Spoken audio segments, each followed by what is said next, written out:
For lesson 2.6, we're going to take one more look at limits, this time in the context of infinity. Now, we've looked at limits with discontinuities, specifically in terms of whole discontinuities, where there's usually a defined true limit because the left and right limits are going to agree and there's just going to be a spot missing in the graph, and jump discontinuities, where depending on how the jump is made, the graph could either be sort of connected with an extra point or completely disconnected with only one side of it defined, and that can dictate whether the true limit actually exists or not.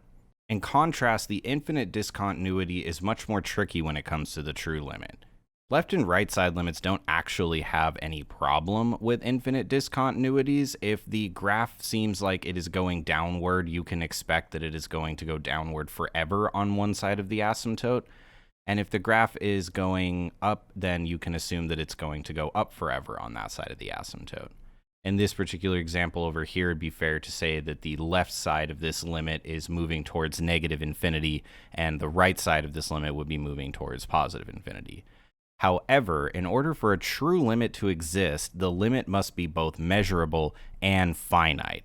The measurable part is what we've been exploring, which is the idea that the limits need to agree. But even if both of these were moving towards positive infinity or both of them were going towards negative infinity, we still wouldn't be able to get a true limit here because true limits must be finite, meaning that they cannot equal infinity even if both the left and right side limits are equal to the same type of infinity. So when dealing with the limits of asymptotes, the true limits are going to be DNE or does not exist for quite a few of them, but the left and right side limits can still be called negative or positive infinity. The other place that we encounter infinity in limits is the idea of end behavior, which is a limit statement which we use to describe what a graph does as it leaves the visible grid. Or essentially what happens is you just put infinitely large numbers into it in both the positive and negative direction. Most graphs, as you do this, will either increase forever, which means the end behavior goes to positive infinity, decrease forever, which means the end behavior goes to negative infinity, or maybe converge to a specific value. Again, as we can see in this example graph here, as these two lines are going to move off the grid, they're never going to be able to cross this line right here, meaning that whatever this y value is going to be part of the end behavior of this graph.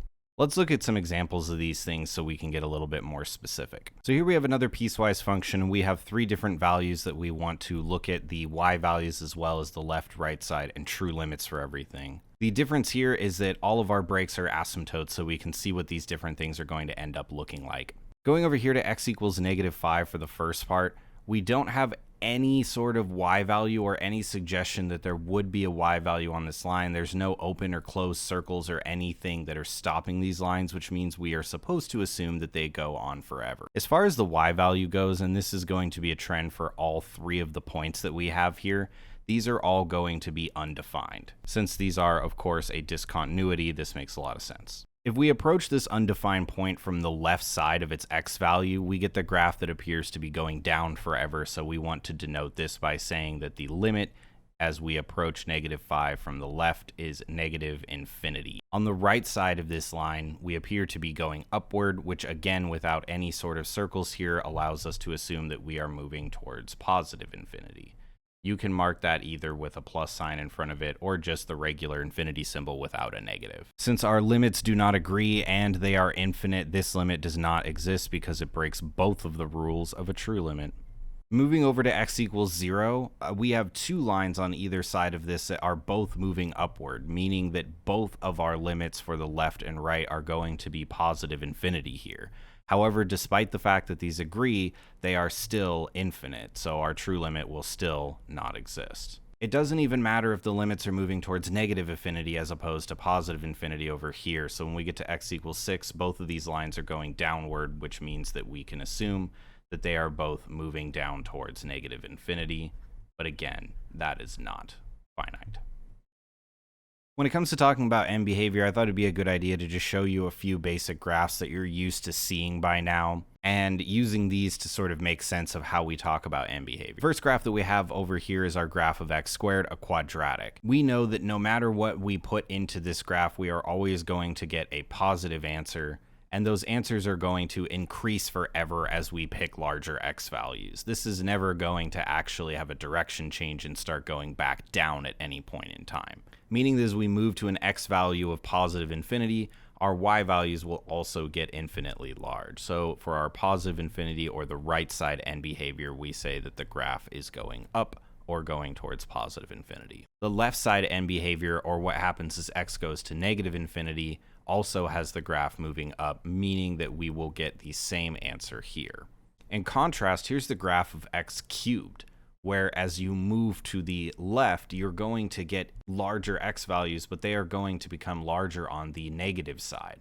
This is because when you cube a number, you will end up multiplying it by itself 3 times, meaning that if the value started negative, it will end as a negative value. Therefore, the left side of this graph as we move to negative infinity is going to move down towards negative infinity on the y-axis. However, the right side of the graph, just like x squared, appears to be moving upward towards positive infinity. So that would be our right side end behavior.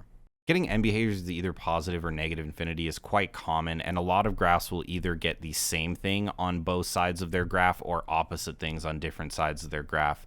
This is usually the difference between what we call even and odd symmetry, though there is a little bit more to the definition.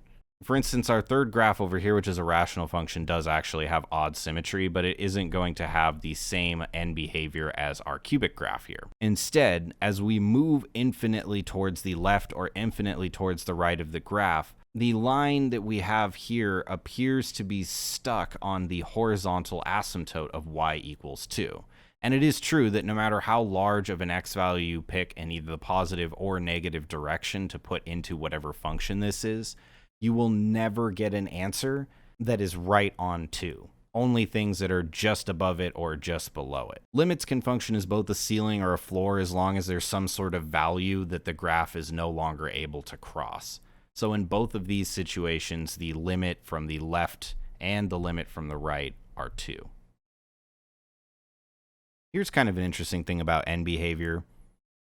The trigonometric graphs have a really unique property where their end behavior actually does not exist. This is because most trig functions are an infinitely repeating cycle that never starts to diverge in any way or converge towards a specific point. Thus, there isn't any actual way to talk about the value that the graph goes toward because it never stops going towards different values no matter how long you stretch the graph out in either direction.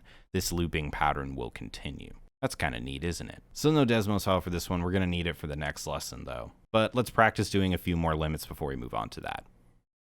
Thanks so much. See you soon.